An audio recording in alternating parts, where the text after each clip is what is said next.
Міне, бір жылда зулап өте шықты. Әр жылдың өзіне тән ыстық естеліктері бар.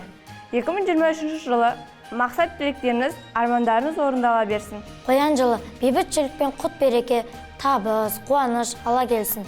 Біз бақыттымыз. Осындай бейбітшілік заманда Ақжарма тілегімізді жаудырып жатырмыз. Құрметті достар, сіздерді жаңа жыл мерекесімен шын жүректен құттықтаймыз. Жаңа жыл құтты